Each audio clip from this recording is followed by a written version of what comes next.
ನಮಸ್ತೆ ವೀಕ್ಷಕರೇ, ಸಂಗೀತಕ್ಕೆ ತನ್ನದೇ ಆದಂತಹ ಶಕ್ತಿ, ಗಮನ ಸೆಳೆಯುವಂತಹ ಸಾಮರ್ಥ್ಯ ಹಾಗೂ ಮನಸ್ಸಿಗೆ ನೆಮ್ಮದಿ, ಉಲ್ಲಾಸವನ್ನು ನೀಡುತ್ತದೆ.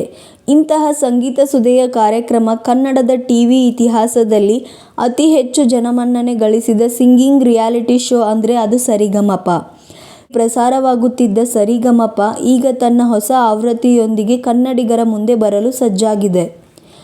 ಈ ರಿಯಾಲಿಟಿ ಸಿಂಗಿಂಗ್ ಶೋ ಬಗ್ಗೆ ಮಾಹಿತಿ ನೀಡಲು ಬಿಸ್ನೆಸ್ ಹೆಡ್ ದೀಪಕ್, ಕಾರ್ಯಕ್ರಮದ ಜಡ್ಜ್ಗಳಾದಂತಹ ರಾಜೇಶ್ ಕೃಷ್ಣನ್, ವಿಜಯ್ ಪ್ರಕಾಶ್, ಅರ್ಜುನ್ ಜನ್ಯ ವೇದಿಕೆ ಮೇಲಿದ್ದು, ಕಾರ್ಯಕ್ರಮದ ರೂಪರೇಷೆಗಳ ಜೊತೆಗೆ ಈ ಸೀಸನ್ನಲ್ಲಿ ಹೊರಬಂದಂತಹ ಪ್ರೋಮೋ ಹಾಗೂ ಸಿಂಗಿಂಗ್ ಶೋ ಎಷ್ಟು ವಿಭಿನ್ನವಾಗಿ ಹೊರಬರಬಹುದು ಎಂಬ ಒಂದಷ್ಟು ಮಾಹಿತಿಗಳನ್ನು ಹಂಚಿಕೊಂಡರು.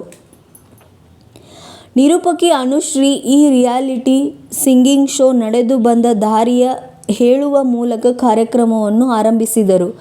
ಅದ್ದೂರಿ ಸೆಟ್ನಲ್ಲಿ ನಡೆದ ಈ ಪತ್ರಿಕಾಗೋಷ್ಠಿ ಗಮನ ಸೆಳೆದಿದ್ದು, 16 ಜಿಲ್ಲೆಯಲ್ಲಿ 18,000 ಸ್ಪರ್ಧಿಗಳನ್ನು ಆಡಿಷನ್ ಮಾಡಿ ಅದರಲ್ಲಿ ಉತ್ತಮ 40 ಗಾಯಕರನ್ನು ಆಯ್ಕೆ ಮಾಡಿ ಮೆಗಾ ಆಡಿಷನ್ ಮೂಲಕ 15 ರಿಂದ 20 ಜನ ಸ್ಪರ್ಧಿಗಳನ್ನು ಸೆಲೆಕ್ಟ್ ಮಾಡುವ ಕೆಲಸಕ್ಕೆ ಮುಂದಾಗಿದ್ದಾರೆ.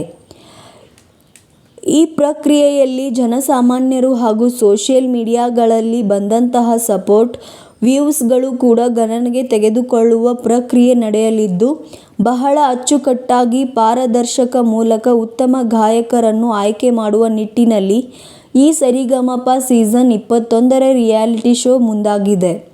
ಈಗಾಗಲೇ ಸರಿಗಮಪ ಶೋ ಕನ್ನಡ ಚಿತ್ರರಂಗಕ್ಕೆ ಸಂಚಿತ್ ಹೆಗ್ಡೆ, ಪೃಥ್ವಿ ಭಟ್ ಮತ್ತು ಜಸ್ಕಿರಣ್ ಸಿಂಗ್, ಐಶ್ವರ್ಯ ರಂಗರಾಜನ್, ಆಶಾ ಭಟ್, ಹನುಮಂತು, ದಿಯಾ ಹೆಗ್ಡೆ, ಶ್ರೀನಿಧಿ ಶಾಸ್ತ್ರಿ